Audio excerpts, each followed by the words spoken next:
spirit and motivation. Recently, he has flawlessly executed the task of safely getting close to 10 lakhs migrant workers from state of Gujarat to their home states of Uttar Pradesh and Uttarakhand. Dr. Mal is recipient of Indian Police Medal for his meritorious service. He has also received the President Medal for his distinguished service. Along with his busy career, he also enrolled for PhD in the year 2009 and he completed it in 2015. He has also worked with Government of India as Director of National Security Council Secretariat, New Delhi. Driven by his own strong beliefs in concept of equity, independence, social justice, he started a social movement, Buddha Se Kabir Tak, which works for diversity, pluralism, and constitutionalism in India. So this has been a brief information about our today's stalwart speaker. Now I would like to invite Mr. Randhir Kumar Gautam, the head department of School of Humanities and Social Sciences, Raffles University, to moderate the session. Mr. Gautam, over to you. Thank you. Thank you so much, Dr. Devendra.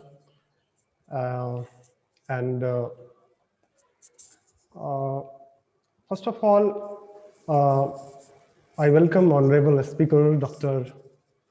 Vinod Malsar, and all the distinguished participants. I really appreciate the opportunity to speak this afternoon and moderate the excellent session. Let me try to give a brief context of today's webinar on Indian diversity, pluralism, and constitutional nationalism. You know, India is an exemplar of diversity, pluralism, secularism, and constitutional nationalism. We have always cherished, or rather celebrated, a culture of harmony and peaceful coexistence. No one can turn India into a theocracy. We are still a multicultural, multi-religious, and multilingual secular country. There is hardly any country in the world which is as large as India and yet is so homogeneous in its composition, being peopled so largely by only one community. For us, constitutional values always stand with the feeling of nationalism of a very different nature. That is to say, nationalism which is based on peace and love, a kind of internationalism as preached by Gandhi, Tagore, and Swami Vivekananda. Thinking of this tradition, I can recall the great emperor Ashoka the Great, the pioneer of cultural pluralism and religious tolerance, as he was the pioneer of universal peace based on non-violence. In one of his famous edicts, Ashoka lays down as the basis of religious toleration and universal brotherhood, the primary recognition of the fundamental fact that there is an essence or the sar in every religion as the central truth round which accumulates its external feature, its forms and ceremonies, which are no part of its essence, and that all religions have in common this essence upon which must be built up the common religion of mankind. Along with Ashoka, yesterday I was reading the history of a kind of Buddhist perspective, and I found, along with Ashoka, Samudragupta, King Harsha, even if you talk about Mughal dynasty, Akbar, you know, they aimed at achieving the goal of diversity and plural culture in Indian society. And I think Ashoka's systems was the the precursors of Akbar Aine Deen Ilahi, I would say. Even Nobel laureate, I can recall, Amrit Sen regards Asoka and Akbar as the two greatest empires to have ruled India.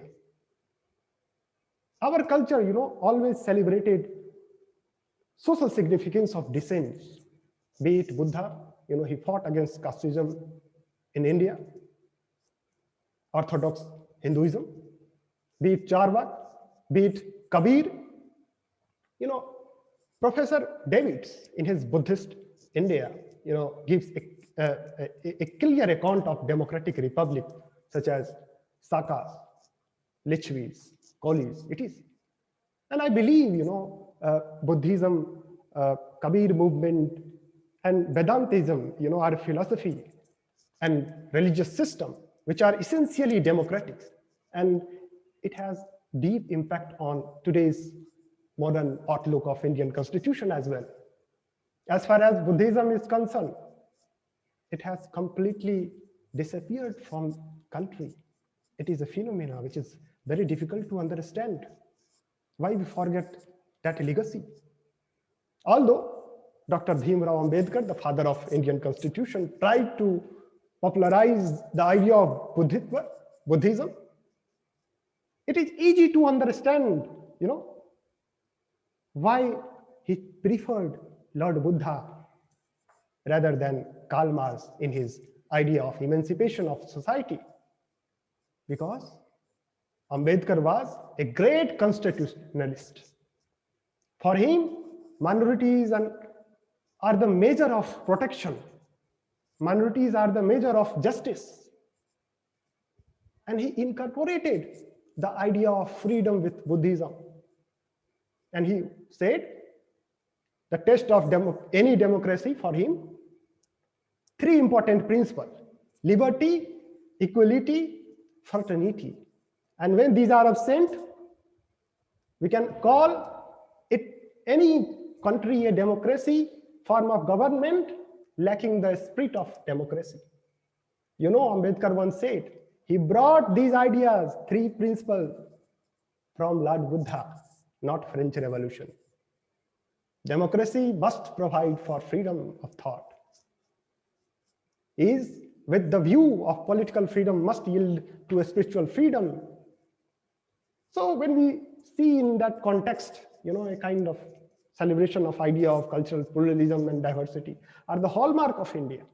That is why India became the home of composite system of respect of race, language, civil and personal laws, social structures, and religious cult.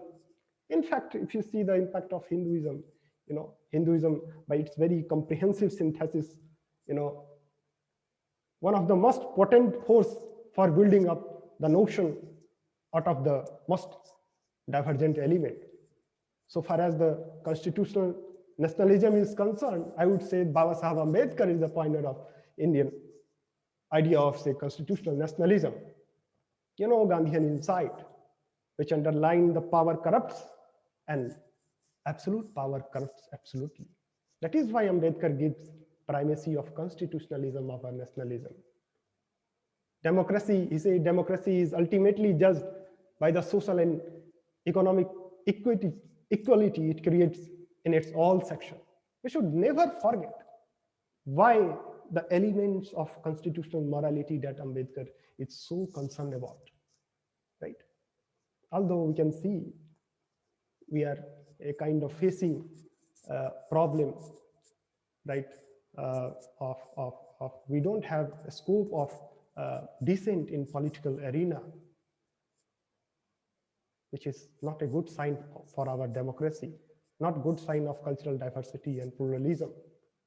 Freedom of speech and expression has been given a sacrosanct position under the Constitution of India.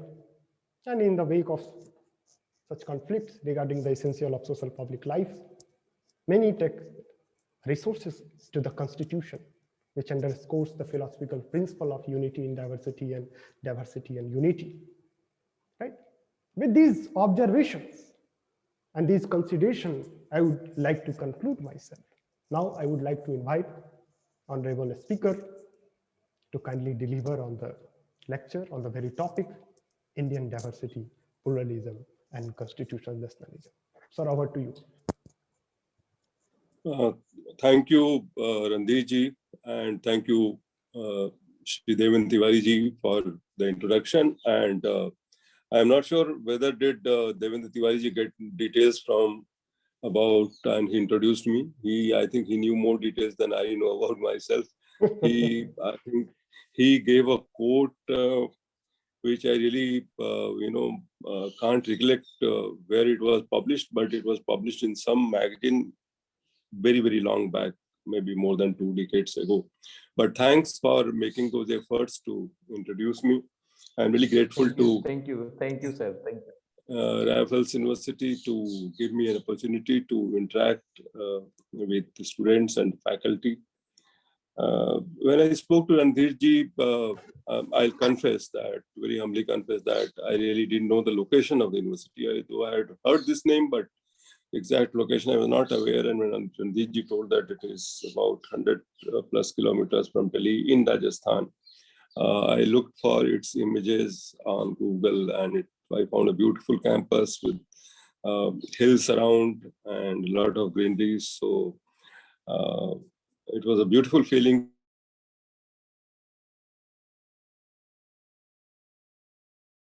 And, connection with Rajasthan, then a lot of pictures, other images started emerging in my mind. I have visited some of the cities of Rajasthan, some of the areas, Jaipur, Jodhpur, Udaipur, etc., Jaisalmer, Bardmer, all those areas. And, Rajasthan has its own beauty, its own color, its sand dunes at Jaisalmer, I remember, its camels, I remember. And I remember traveling from Jodhpur to Jaisalmer, and that was a beautiful landscape. The forts of Rajasthan denote a certain kind of culture. It is a very pride heritage for all of us. Its music is very unique. Ghumar, Kalbelia, etc. is now making name all over the world. So Rajasthan represents a very great culture to which we belong to. And so is the case in India. Rajasthan is a very unique place, but that is how India is, that all its different parts have their history, their music, their culture, their languages. And there are some beautiful schools, very well-known schools in Rajasthan. Ajmer is known for good schools. Mount Abu is known for education historically. So it is great feeling to relate to all of you and to be here and talking to you. It's a really great feeling, and thanks all of you for sparing time to listen to me. I basically, as I was introduced, I come from Gorakhpur, but basically we come from a neighboring district called Maunath Banjan, which is earlier part of Azamgarh district. And my father shifted to a rural area of Gorakhpur where he was teaching economics, and we sort of grew up there. I studied in that village about 40 kilometers south of Gorakhpur, which is near a river called Kuhano River. And that was supposed to be one of the backward areas. But though I never found it to be backward, because intellectually that place was something, had something which was very rich. A lot of literate people, a lot of educated people there in that area. And agriculture was very rich, and education was a value. And a society which has education as a value can never be called backward. It may not have money, but it has something more than that, and which propels it through the bad times, and that place finds its relevance to the society and to the nation. After doing my schooling in the village, I spent a year at Allahabad University because coming from village. I didn't have much idea about IIT system and all that. So I went to Allahabad, from where I again appeared for IIT, and then went to IIT BHU. Allahabad was again, all cities, as I said, have their, a rich past. Allahabad too had. It has Akbar's fort at Sangam. It is known for Sangam, Ganga and Yamuna Sangam. which has got a lot of philosophical, spiritual values for Hindus in India. Then right on the Sangam is Akbar Fort, which is an iconic structure, and the name of the city emerges from Akbar's Din-e-Ilahi religion, which is basically a secular religion. Though Akbar was a Muslim, he sort of opted for a secular approach to the society, and he cared for everyone, and he was a kind emperor of India, and that stamp of his generosity and kindness is all over Allahabad city. The structures in Allahabad, they speak of that great culture which belonged to India, being Sangam being there, it's known for its religious value, Akbar's structure, and later on Anand Bhavan, a structure called Anand Bhavan, where the Nehru family lived, and later on that family donated that place premises to the people of the India. So from there, I shifted to Banaras, and Banaras I spent quite a few years, did my BTech, and maybe a couple of more years I spent preparing for civil services and all. Banaras, again, when I talk of Banaras, a lot of emotions creep in my mind, a lot of factors which influenced me. Banaras in the university itself was something, a place where one of the best place I could be at and do my studies. About 30 square kilometers, big semicircular area, and majestic buildings, roads, infrastructure was perhaps the right place where I was at.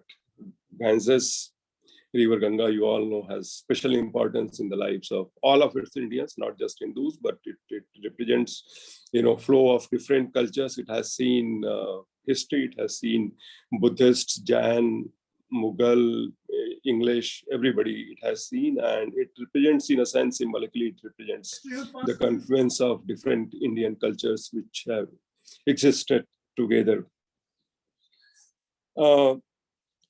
I also learned Indian classical music.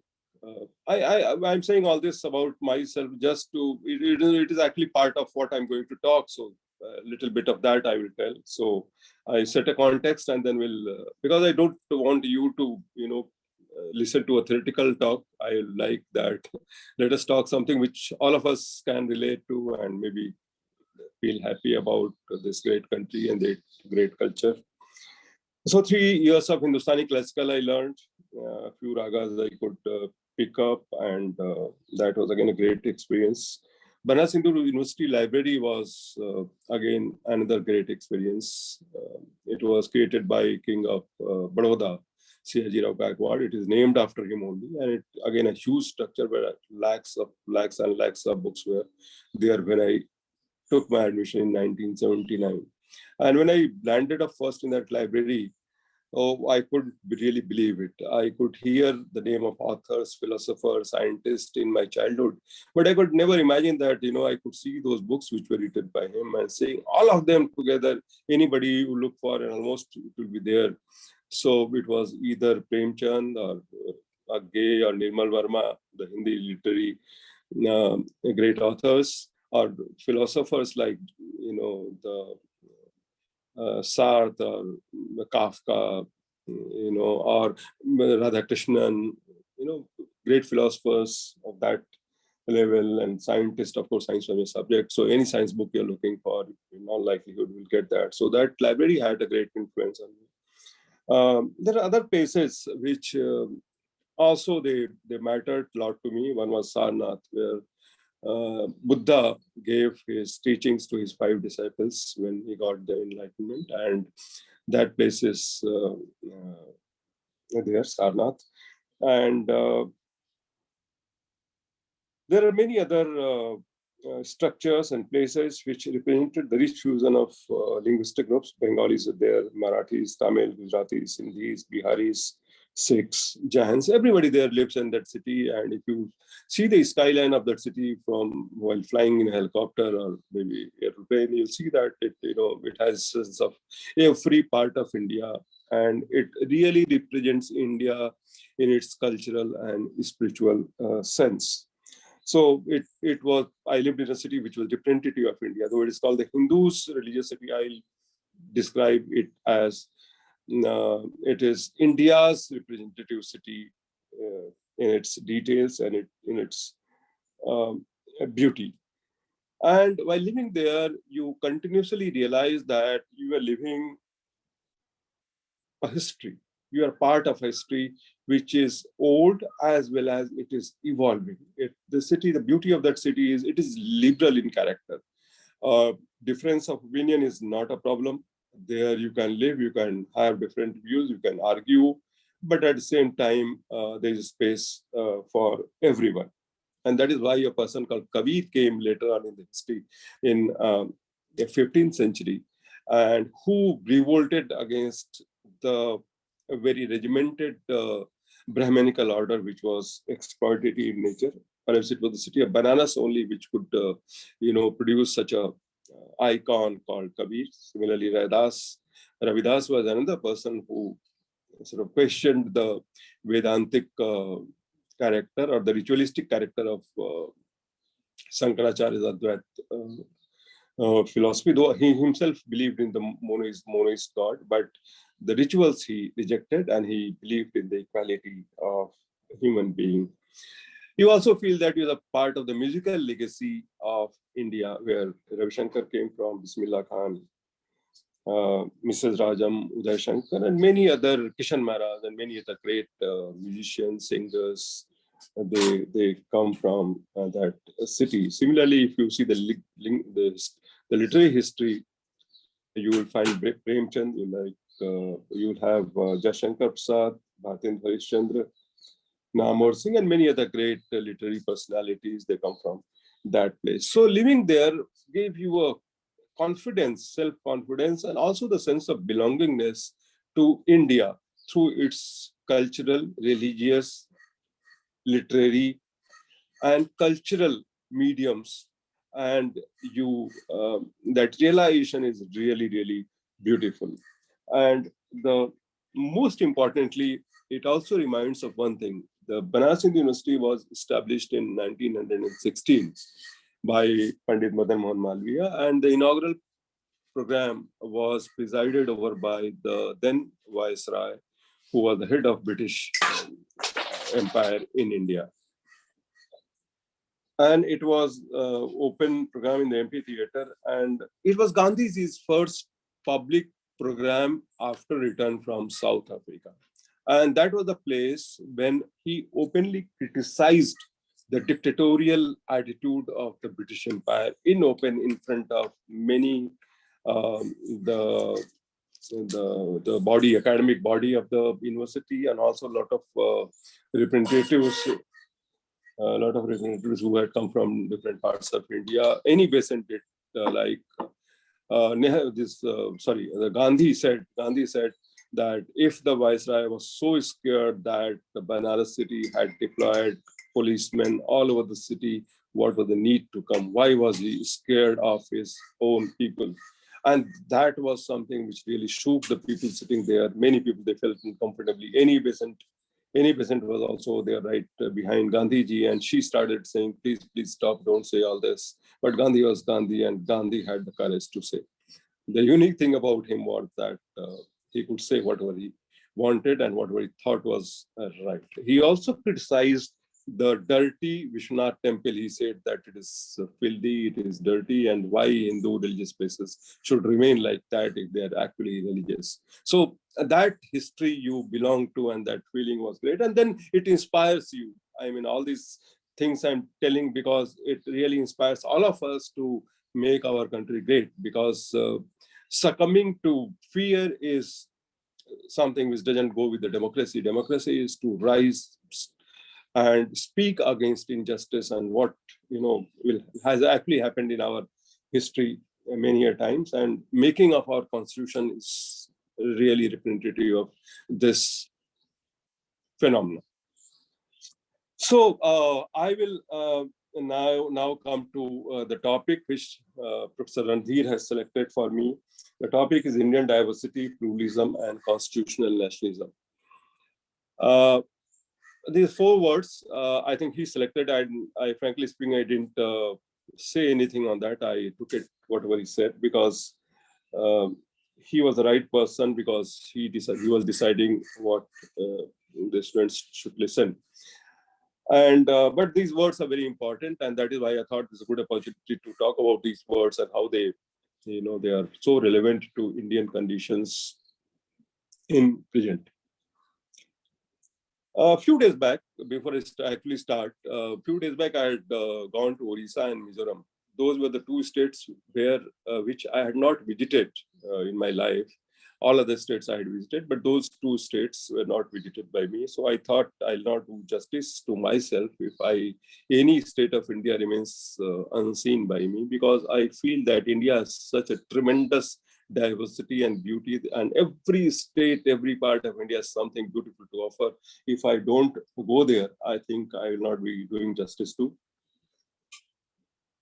myself. And a few of the structures I visited, I'll talk about it, and then I will go further. There was a place called Udaygiri and Khandagiri. They're on the outskirts of Bhubaneswar, and they are they are rocks in which certain cravings are, certain designs are made.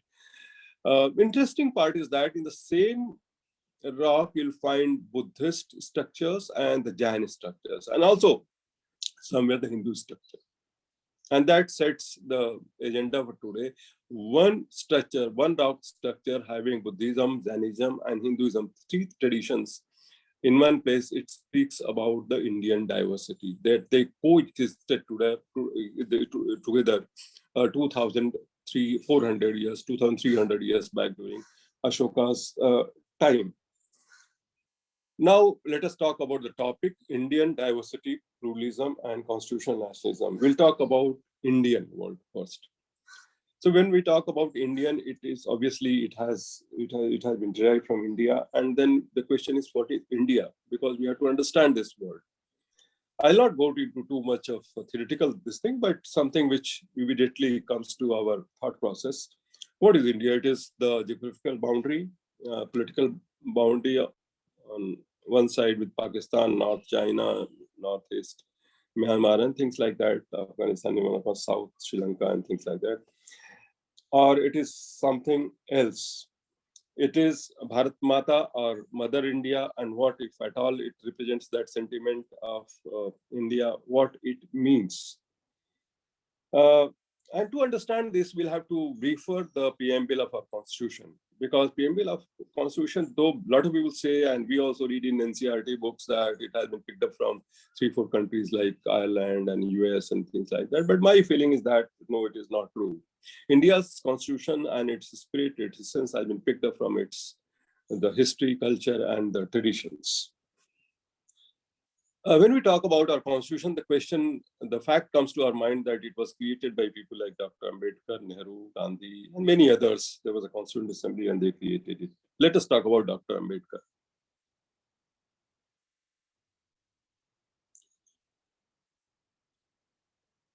Briefly speaking, in 2 sentences, Dr. Ambedkar represented the struggle of the people, struggle of the marginalized people, struggle of the downtrodden, and he kept struggling for their rights.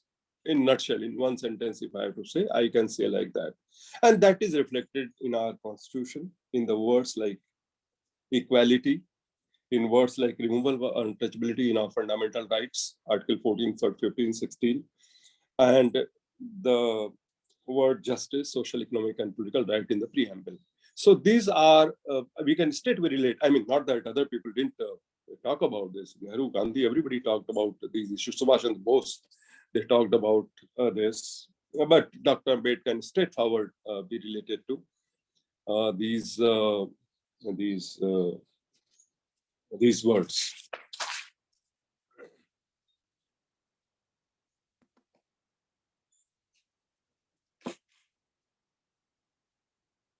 A second person was Nehru. As we normally understand, Nehru was he had modern outlook.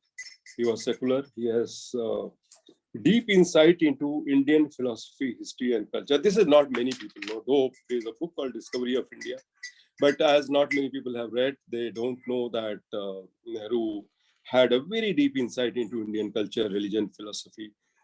Normally people know that he was westernized, but he was as much westernized and perhaps more westernized, but more Indian in his thought process. And I have not seen many people who have written so much beautifully about Indian culture and history. I have read his books, and he's simply marvelous. And I'll give one or two examples. He has exposure to the Western world, but he had read a lot of Indian literature. He was one who got Rastranjani translated into English for the first time because he wanted to read it. And words like liberty of thought, belief, expression, and faith in our constitution, perhaps they are a reflection of his mind. Word like socialism, which appears in our emblem, and spirit of the constitution. Again, I think he was deeply impressed by the socialism, and he introduced that concept in our socialism. But while adopting that socialism, he was very careful, and he didn't completely follow the socialism elsewhere in the world, because he knew that the Indian conditions are very unique. Indian traditions are very unique, and if at all we have to have socialism, we'll have to have a very unique brand of socialism. And that is why, we say that India followed not socialism, socialistic pattern of society. And also, we didn't follow socialist economy. We follow something called mixed economy. A lot of people criticize these days, but recently the phenomenon of COVID has shown that mixed economy, had it not been there, I think, and had everything been given to the capitalist or the industrialist, I think a lot of poor people would have struggled getting medical education, medical facilities and education. So Nehru was a visionary, and I was reading his book, Discovery of India, and he gives a lot of good logic why he chose that path for India. So these were the contributions which can be related to Nehru, though it can be related to many others.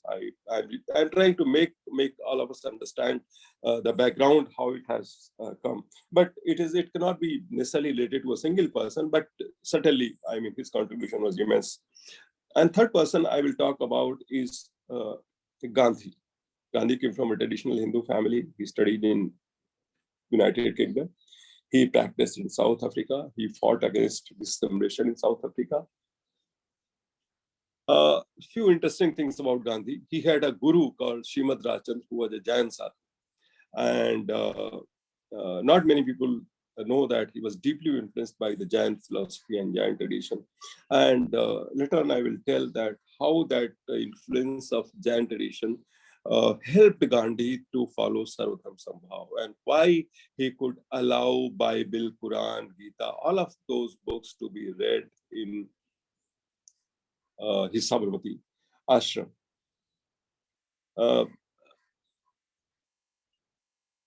Gandhi, he was influenced by Jainism. At the same time, he was influenced by the Buddhism. If you go to Sabarmati ashram and you go to Hidaya Kunj, there is a stone put there in that on the wall of that ashram, Hidaya Kunj.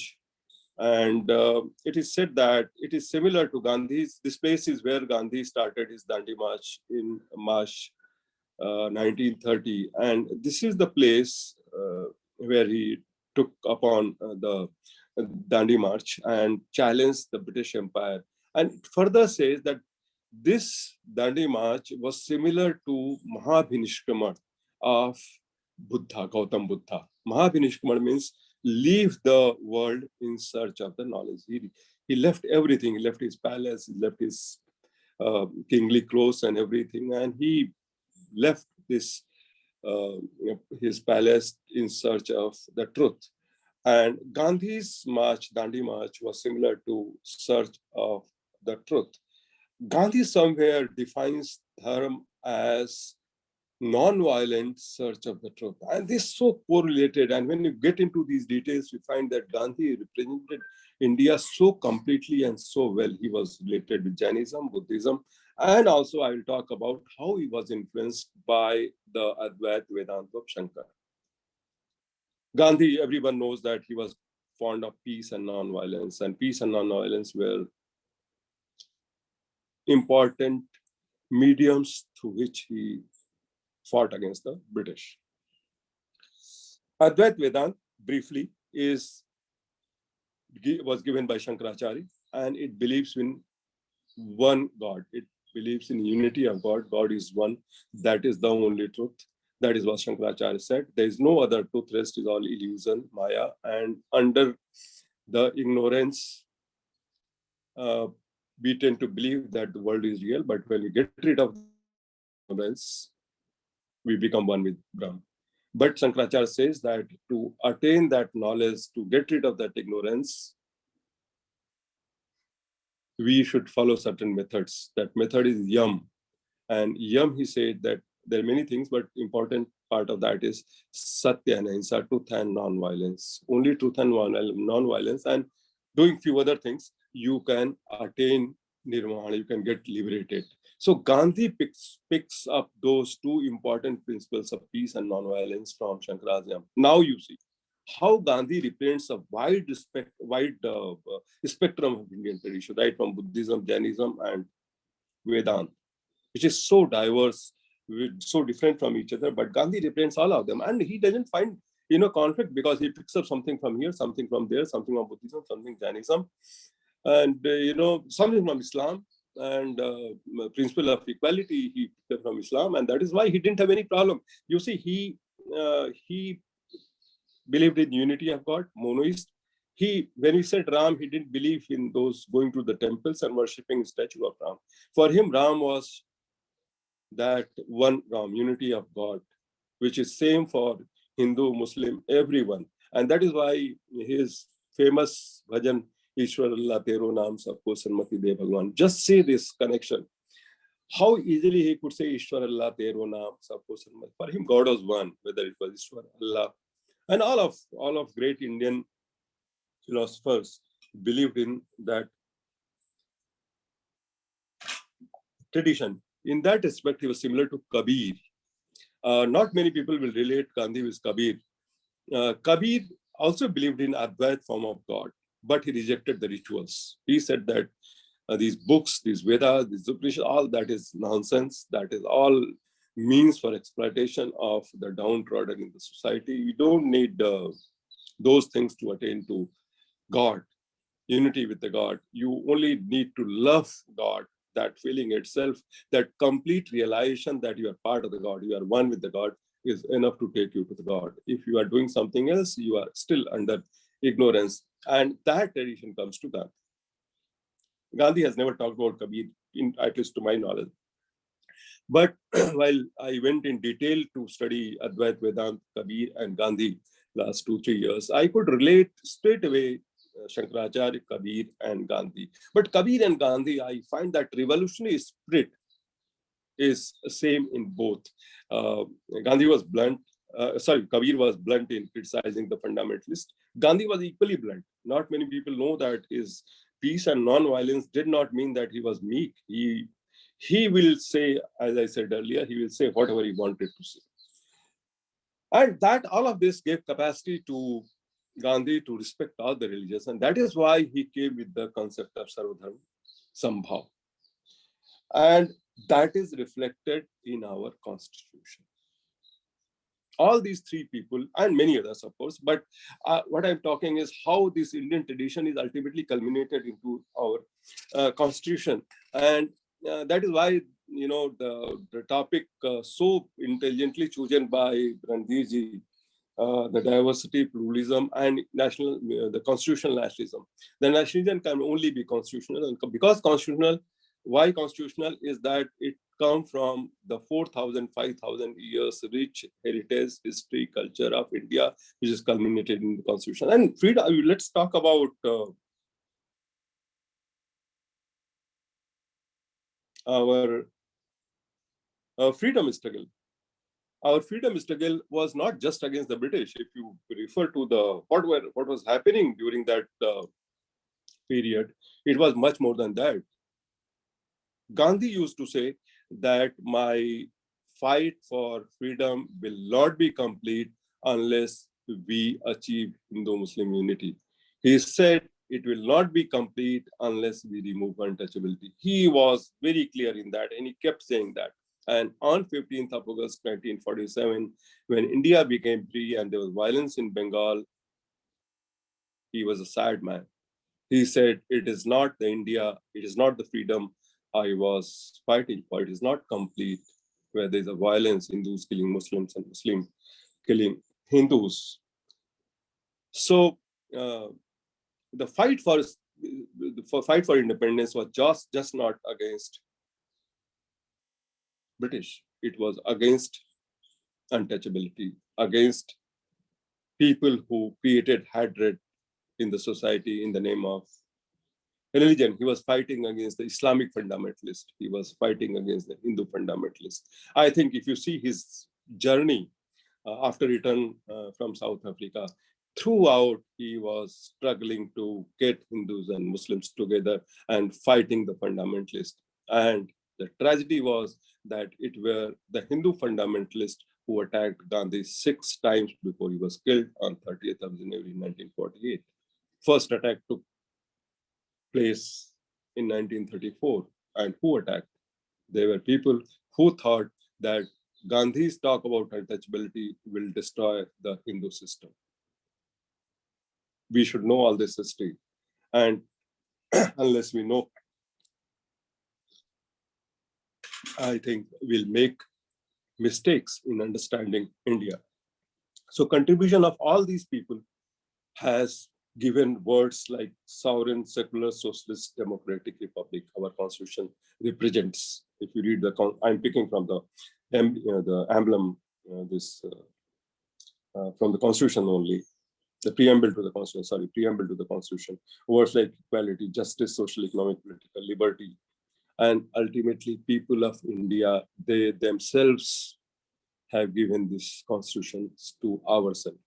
It says we the people of India, and says that we are giving to ourselves. So it means that there was nobody from outside who gave this constitution. And when we are giving through people like Nehru, Kalam, Subhash Chandra Bose, Patel, Dr. Ambedkar, all of these people, it means that whole Indian tradition is being represented into this. I refer to Dr.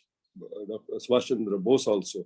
If you go to the history in 1931, the AICC session at Karachi, they very strongly took the issues of women's rights, the labor's right, equality, and things like that. So it was a continuous struggle for all these values also. Only part of the struggle was against the British, but equally important was struggle against the 1,000 years of a structure which was exploitative in nature, which these people looked for equality and justice in our society. So I say that people of India gave themselves this constitution, means it came from within. We did not adopt from anywhere else. We did not borrow from anywhere else.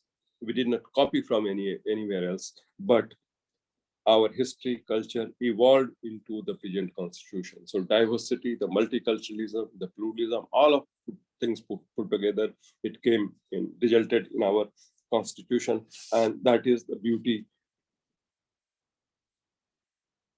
of our tradition, which is reflected there in constitution. We have earned our constitution. And let me talk about diversity now. I've talked about India and how it is related to constitution, and let's talk about diversity. There are foreign students in this group, I believe. Let me ask one question. What do you miss the most while being outside India? Diversity. Whenever I go out, I visited few countries. You'll be surprised, the first thing I miss is the Indian tea, chai. And you know why? Because you go to US, you go to China, you go to anywhere, and what you get, the single taste black tea that you have that small packet and you dip in the water and drink it. I think we Indians are very nuanced. We are very complex. Our tastes are very sophisticated, very developed. So what we like is to have tea, and every person has tea of his or her own flavor. So somebody will like with masala, somebody will like it with ilaichi, and somebody will like it with ginger. And while walking in the shop in hostels, you are living in the hostel, typical university hostel, you have a particular shop where you would like to go and have your tea. I don't, for example, Banaras, I was there, and if you go to the university gate, I'll go to the Gauri shop to have my tea. Or in university campus, I'll go to Panditji's shop to have my tea. I mean, these are real characters.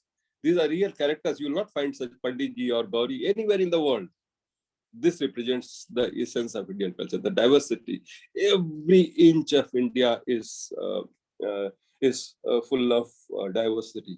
You miss festivals. I'm sure you must be missing the festivals. In US, for example, there are 2-3 festivals: the Christmas, the Thanksgiving Day, this, that, 2-3 of them. But in India, three days back, on I think 13th of April, there were festivals all over the country. Baishakhi in Punjab, Bihu in Assam, and Gudi Padwa in Maharashtra, and likewise, you all know all this. But it's so beautiful that on one single days, different parts of the country have festivals by different names, almost same celebration of crop cutting. But they're different names, and they all celebrate in different ways. And all over the year, we celebrate festivals, and we enjoy festivals of each other. These days, there are certain problems. Sometimes, there are issues. But our tradition is that we celebrate all the festivals, whether it belongs to Hindus, Muslims, Sikhs, and we are, equally participative. I recollect a film called Gandhi by Richard Attenborough, if you have seen that. And there's a video clip, part of small sequence comes where Gandhi is, traveling in a jeep, and I think it's Bengal riot area, maybe Delhi, I don't know, but there's a riot situation. Gandhi is traveling. With him is Nehru and some other people, and there are people, the mob around him, and he stops. He says that, you can watch that video somewhere. He says that I am a Muslim, I am a Hindu, I am a Sikh, I am a Christian, I am a Jew. And all of you is the same. All of you is part of every religion. What Gandhi was trying to say, that no Indian is a complete one religion. The influences are many and varied, and all of us carry part of so many traditions and religions. For example, I cannot imagine myself saying that I am 100% Hindu. I was born in a place where Buddha's presence was there. Kushinagar was the place where he got Nirvana. The Kapilavastu is a place where was his ancestral place. Lumbini was the place where he was born. And I studied the Banaras. Sarnath was there. Gorakhpur, where I was born and I lived for some time, is also the place of Gorakhnath. Gorakhnath is again a great legacy, not many people know in India. And that's sad also. But Gorakhnath was similar to Kabir in his ideology. He also believed in the monoist God, that is Vedanta, Advaita Vedanta. And he also rejected the ritual part. He also rejected reading Vedas because he said it is all system created by a Brahmanical order. I'm not criticizing Brahmins. I'm talking of an order in which the rights of certain people, is denied. And that is why when Islam came to India, there are a lot of people who converted to Islam. In that region, I'm talking of the region around Gorakhpur. I mean, there could be forced convergence, but one most important thing was that there was a discrimination in Hindu tradition, and Islam treated everybody on the principles of equality, and that is a lot of people were attracted by Islam at that point of time. But when Gorakhnath comes in 12th century, you will not believe that there is a tradition of Hindu and Muslim yogis in our tradition. You will find In our tradition, yogis are Hindus as well as Muslims, but they will sing the songs of Adinath, that is Shankar, God Shankar. For them, the Adi Guru, the first Guru is Shankar. They will also sing songs of Krishna, Bhartrihari. They will generally sing Nirgun songs, which Kabir is known for. Kabir songs and Nirgun songs. They don't believe in the Sagun, the God which you can see and worship. They believe in a God which is unseen, unknown. So Gorakhnath also believed in that tradition, and he believed in the equality. So you'll find that a lot of people who have converted to Islam, they come back to Nath Sampradaya, not necessarily Hindu's tradition. Nath Sampradaya was not a Hindu or Islamic tradition. It was Nath Sampradaya only, which treated everybody on the principle of equality. So all those traditions existed in that place. And I, coming from that place, I always thought that are we, during my 35 years of service, I always questioned myself, whether we actually represent that great tradition where I saw in Gujarat, for example, a lot of communal violence last 35 years. I was SP in many districts, and I see a lot of violence. And the question coming to my mind very often about, are we doing justice to our tradition? Are there solutions in our own tradition which can be used to counter this violence? And when I deeply thought about it, I was very convinced that, we have plenty of history and culture which talks about love and compassion, which is also there in our constitutional framework. 20th century was the century of freedom struggles all over the world, and every country who was struggling to achieve its freedom, it talked about unity in diversity. People from different religions, different backgrounds, they got together and fought against the enemy. That common enemy, it made the people to join with each other to carry out their struggle against the oppressor. So unity in diversity was the important motto which united the people. That was true in India also. But 21st century, a lot of changes have happened. And now, having achieved the freedom, almost most of the countries are free in the world, we are now talking about diversity and unity. Having achieved freedom through unity in diversity, now we talk about diversity and unity. Unity is important, but diversity is equally important, which gives us the diversity as well as the collective identity. We are one, but we are not monolithic. We have our different identities. In India, for example, a person does not have a single attribute to describe his identity. There are 5-6 parameters which will describe the identity of the person. For example, if I talk about myself, I am an Indian. I was born in Hindu family. My mother tongue is Hindi, but I can also speak Gujarati. I am an atheist. So all of this, so somebody saying something.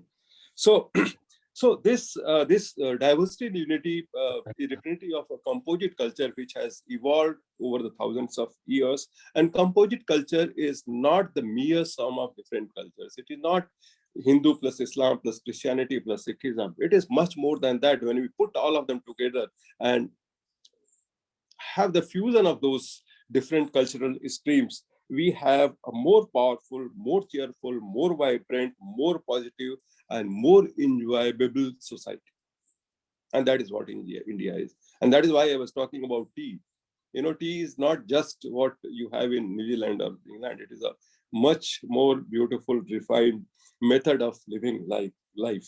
Composite culture is a philosophical system which comes naturally to India. It is intrinsic. It is not that something we picked up on a single day. In Europe and in other many countries, Western countries, on single day, they decided that will not allow religion to, be part of the governance.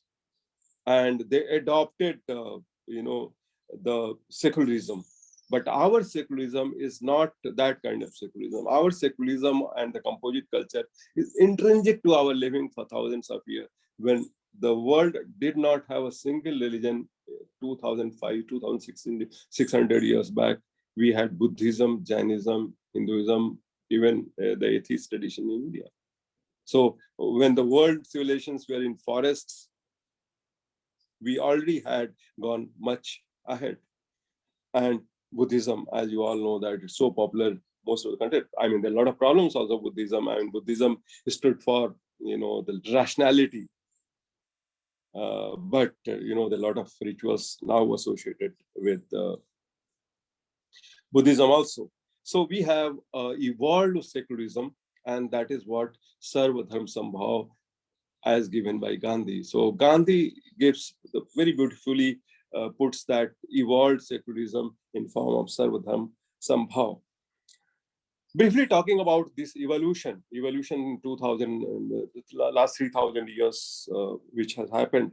We had Vedic period, then there was a development of a ritualistic Brahminical order, which was very exploitative. There was violence in the society, the people were fighting, there was animal sacrifice and all that. And then the Buddha comes and he talks about peace and non-violence. At the same time, Mahavir comes. He also talks about non-violence, and Jain tradition is supposed to be a propagator of non-violence. But the most important thing of Buddha, which can inspire us today, is his principle of Madhyam or middle path. He says that don't go to extremes. Try to find out something in the middle through the process of dialogue. I think it's very relevant today. Today, you see, there is a lot of polarization in the name of religion, caste, and things like that. There's aggression. There's a physical aggression, physical violence, mental violence. People abuse each other on social media on religious issues and things like that. Few weeks back, a boy was beaten up in a temple. A Muslim boy was beaten up in a temple. And likewise, Hindus beaten up by Muslims and things like that. That keeps happening. This polarization is very dangerous for society. And we Indians we do not belong to that tradition. Our tradition is peace and non-violence. I will substantiate by saying that the biggest influence which India could have all over the world was during period of Ashoka. He sent his family members and many other people to talk about peace, non-violence all over the world. At least from Middle East to Southeast, there were many countries where his representatives came and they talked about peace and non-violence. And if you see the history, last 3,000 years history, that was a period which represents when India and its culture, religion had maximum influence geographically all over the world. After that, no single individual could influence the world in such a big manner. The second instance comes, and very surprising, not many people will believe, was influence of Nehru. This many of you might get surprised, but what Nehru did after independence, that he chose a path, we chose a constitution which was progressive, based on rationality, based on scientific temper, based on Sarva Dharma Sambhav, based on liberalism, liberal ethics, liberal values, liberal ethos. And he founded institutes like IITs, IIMs, many good universities, and secular traditions, which led to people studying in India and going all over the world. So the information highway, the IT technology all over the world is greatly influenced by India. And that was the vision of the Nehru. Many people will disagree with this, but I can tell you that this is the history, that in the people who started studying in IITs and institutes like that in 60s and 70s, they went to many other countries. And Indians are known for that specialization.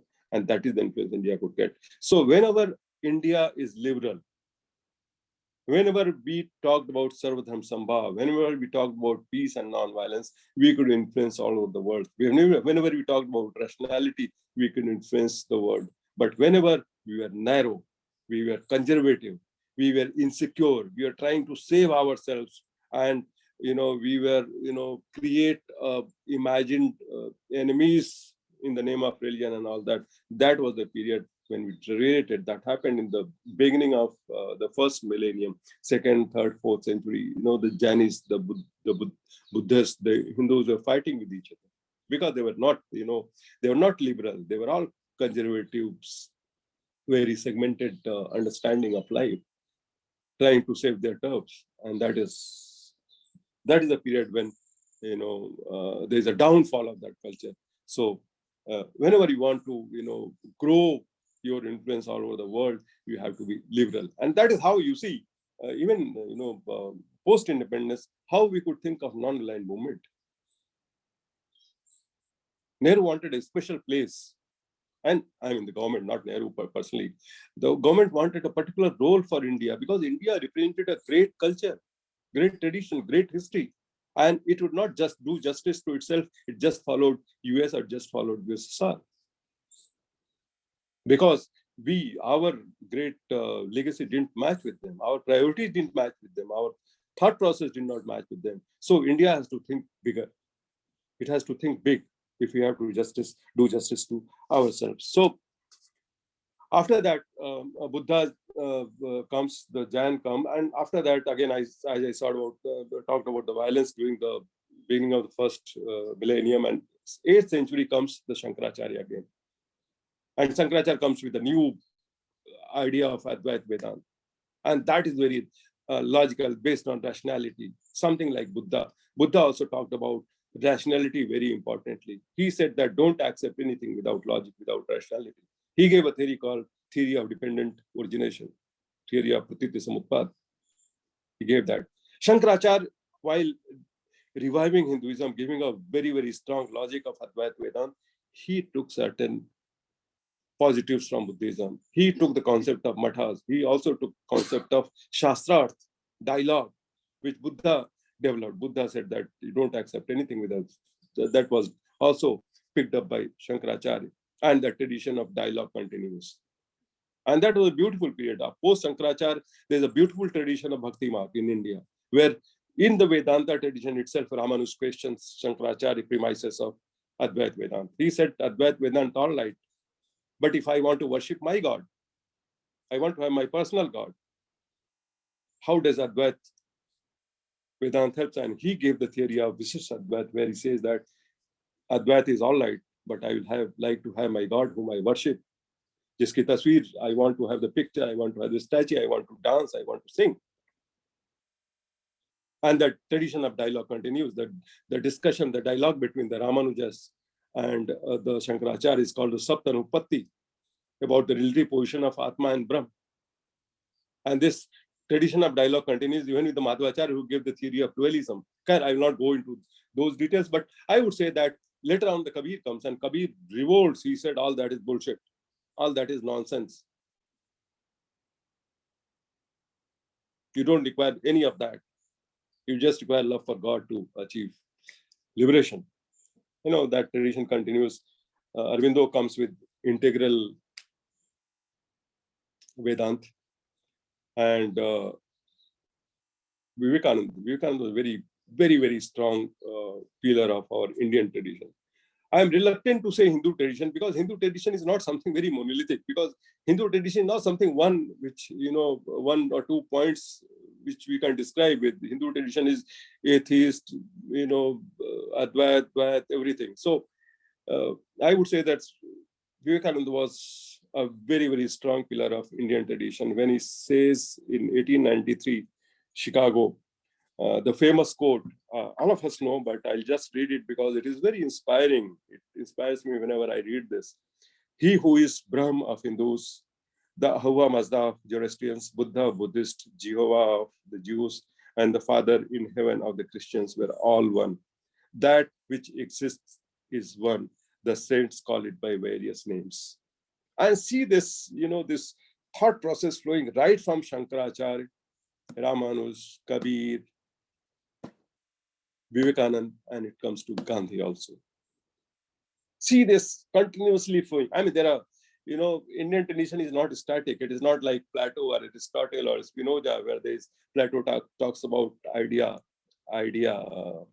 of good, and Leibniz talks about nomad.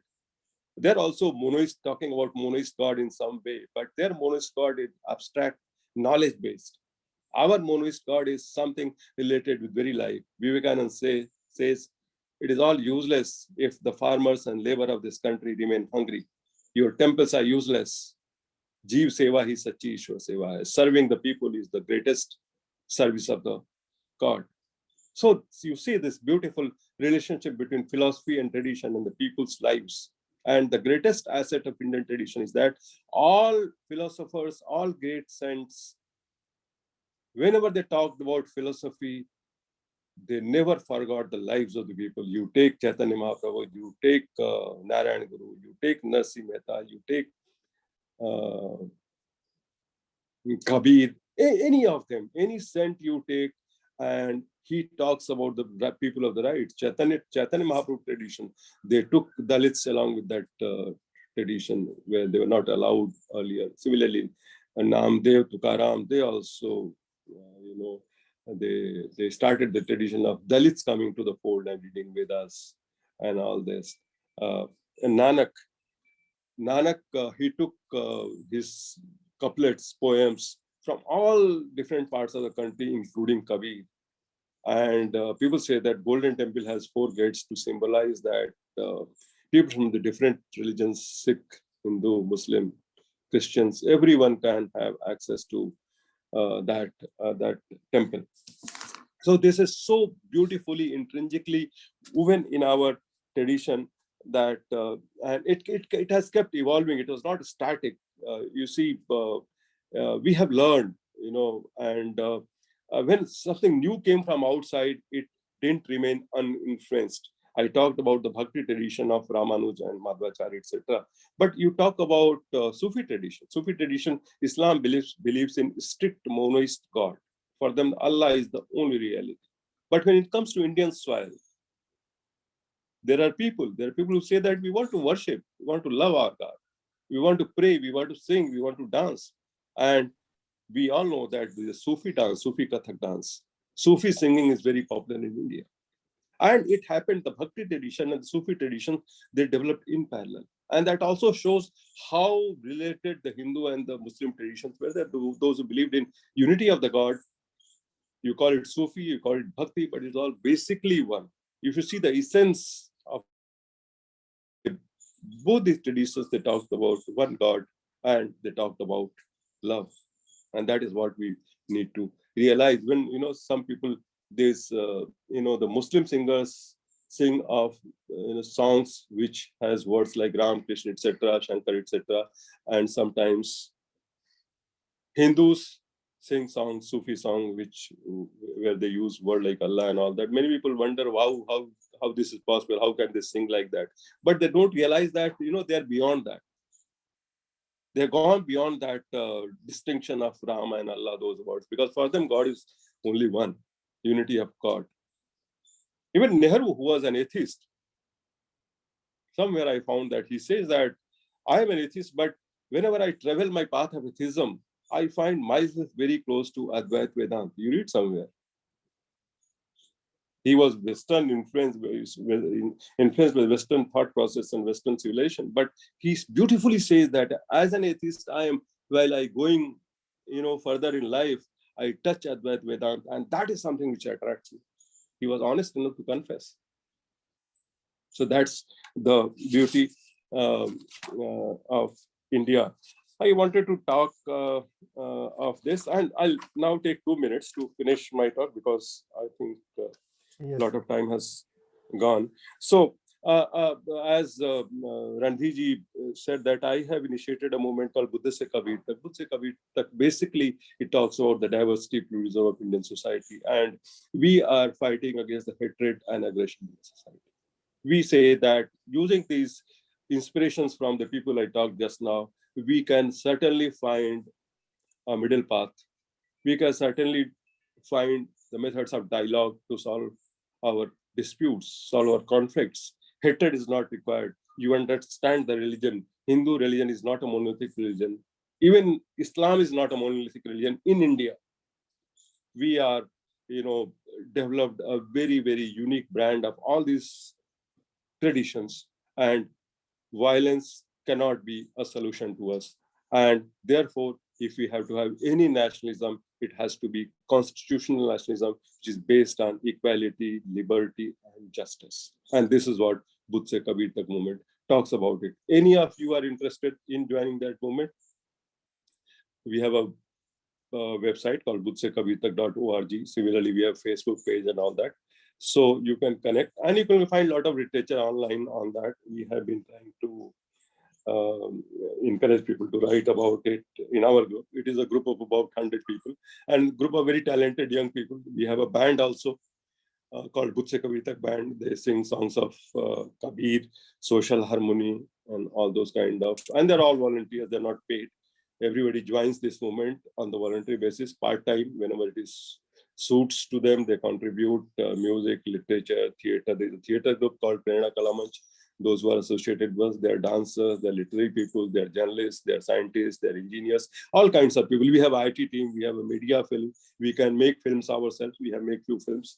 You will get it on YouTube and all that. If you search Budh Se Kabir Tak on YouTube, you get films also. So this is basically, that this movement to restore peace and to make the people realize that fighting in the name of religion, caste, etc., is not our tradition. We have to understand our tradition of love, peace, and it is the peace which stands for India, and peace which will, as I said, peace is the future for India, and our effort, our politics, our society has to be peace and non-violence centered. Thank you very much. Any questions, if there are any? Thank you. Thank you so much, sir. It was really a very thought-provoking session. And you incorporated one of the untouched story of Indian history, I would say, because nowadays people are obsessed with Westernism. Even they think that Gandhi is a product of Ruskin, Tolstoy, and Thoreau, but they never thought, they never think that philosophy of Adidvata, Vedanta, the significance of the idea of Buddhism and Jainism, has a deep impact on personality of Gandhi, for that matter. So thank you so much, sir. It was really a very interesting talk. And now I would like to invite the questions, right? So we have just received one question from Dr. Megha, and she's asking, is there any historical connection between secularism and democracy in India? I think what I have been talking about is that secularism and democracy, democracy, secularism is basically what? It is acceptance of others. If you accept others' point of view, Sarvadharma Sambhav, which I talked about, is basically secularism. And democracy is the right context in which this developed. A dictatorial regime cannot have secularism. That secularism, if at all they have, that will be a fraud, very, very fragile secularism. Democracy and secularism, in fact, they coexist. Secularism is a byproduct of democratic. More strong the democracy is, it has more space for secularism, because democracy accommodates everyone. It has value to everyone's voice. So democracy means it will also have the voice for the poor, the downtrodden, the scheduled castes, the scheduled tribes, the minorities.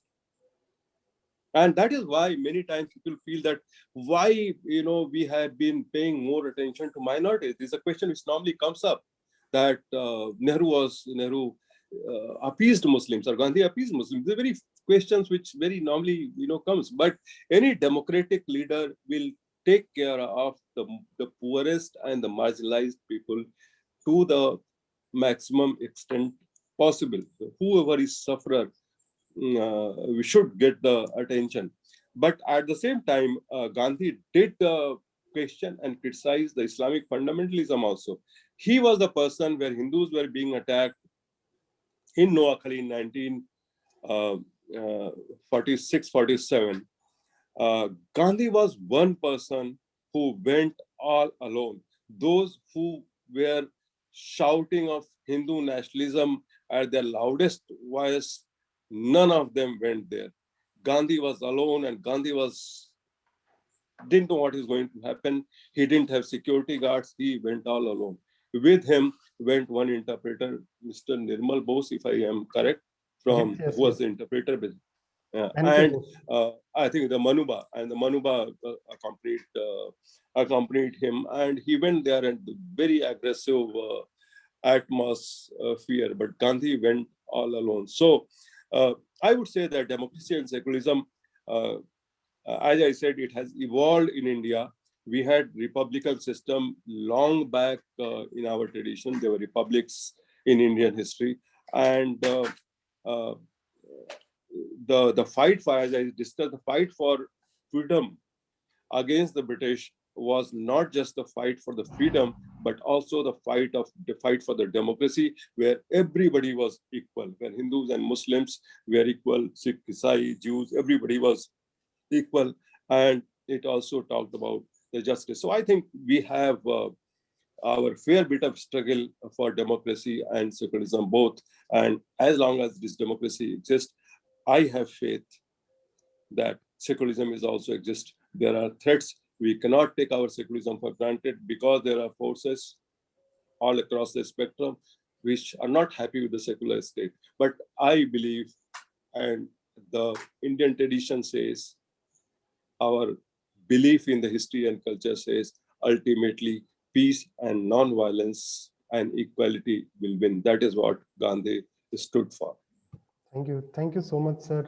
We have one more question from Shamin, and he is asking, sir, my question is, we talked about the contribution of Indian philosophers towards pluralism, but sir, why still we face discrimination based on caste, religion, culture in India? Can we, and he's again adding some of his concern that can we say that we only quoting the philosophy instead of following them with zeal and jest? Where is the problem lies? So yes. You see, a philosophical framework is necessary for any society. A society which is bankrupt of its philosophical framework will not go further. We all know that there are situations where very, very difficult situations, and we are looking for answer to difficult situations. And it is the philosophical or the ideological framework that only helps us in finding answers to those situations. You are right when you say that there are problems in the society. There are caste problems, there are communal discrimination problems, and the philosophers and the social reformers have did their bit, but again we have problems. A few days back, I was talking to a news portal, and the person who was talking to me raised a very important question. He said that in India, at different times, we had saints and social reformers who showed the path. It was Vivekananda, it was Kabir, it was many other people, Mahavir, Buddha, even Gandhi. What has happened to last, say, 30, 40, 50 years? Why there's a blank in our society? We don't see any social reformers or the real people who take the lead. And that's something which is very shocking, and which is the truth. Last 40 years, I think the loudness of hatred, the loudness of aggression has subsumed anything sensible. And I think I am personally looking for somebody to come forward and lead the country through the path of peace and non-violence and equality of human beings. Gandhi showed us the path. We followed that path after independence, and we did a lot of, immediately after the independence, we took a lot of reforms. We made a lot of laws for the equality of gender equality, rights of women, rights of the downtrodden, rights of the scheduled caste, scheduled tribes. We made a lot of laws and tried to implement. And we established a lot of new university, new educational institutions, as I said. But somewhere post-independence, we lost the way. And maybe last 30, 40 years, it has been a matter of concern, I would say, personally to me. There could be different opinions. There could be people who say that things are fine and things like that. But I would say that which Nehru used to say that whenever there is a element of spiritual vacuum in the society. In Hindi, that word is adhyatmik rikti. Spiritual vacuum in the society. I think there is a problem of directionlessness, violence, confusion, and the people who are powerful, those who can raise their decibel level, I think they have their own way, and that's what's happening today. Some sort of mobocracy has gripped our society, and the people who are muscularly or financially powerful, they are having their way, which is certainly a matter of concern. And all of us, I think, have to join together to counter this. And maybe one of you, some of us, can lead the country on this critical juncture through the path of peace and non-violence. And I replied to that person that I didn't know, maybe unknowingly, Buddh Se Kabir Tak was one such effort where not one person, but a group of people, group of generally the young people, 25, 30 years, old people who are in the university, colleges. These people go to villages, towns, cities, and they talk about peace and non-violence. They sing songs of love. And if we are able to attract people, I think I sense a craving for peace in the society. I think that craving is there. I think Indian society in general wants peace. But when it is mobocracy, everybody joins that, the decibel level.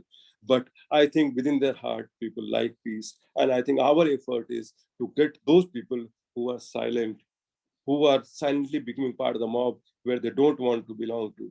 I think if we can do that, take the people towards path of peace, I think we can change the course of our country, which is disturbing maybe in present times. Thanks. Sir, thank you very much for such a wonderful session. And I'm able to see the chat box, which is full of lovely comments, and it tells loud and clear about the success of this event. Definitely, I would like to take one last question, and that is from one of our scholar, Mr. Mukul Sharma. He's a scholar of law. And this is a question come appreciation, and definitely there is a question in it also. Kindly suggest some universally applicable remedies and preventive measure for the Indian society in view of controlling the spread of COVID-19, as I believe that you are the most appropriate person to ask about it, as you have been you have seen the most of the cultures prevailing at different level of society in India.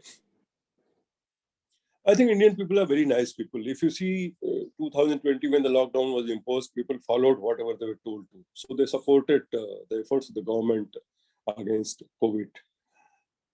I think the important is that people are supporting, people will support whatever the system does, whatever the system expects from them. People are nice. Whenever you expect them to put masks, they put masks. Whenever there is a confusion created, I think they also deviate. So it is important that, we have a long-term understanding of the problem. I think the mistake, this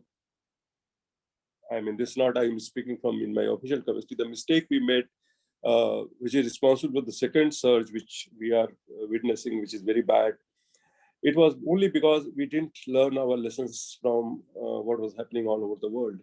We were ignorant, overconfident, and overconfidence is basically foolishness. We have to see what is happening, and we have to prepare ourselves for the various possibilities. We have to be proactive, and maybe we somewhere erred. And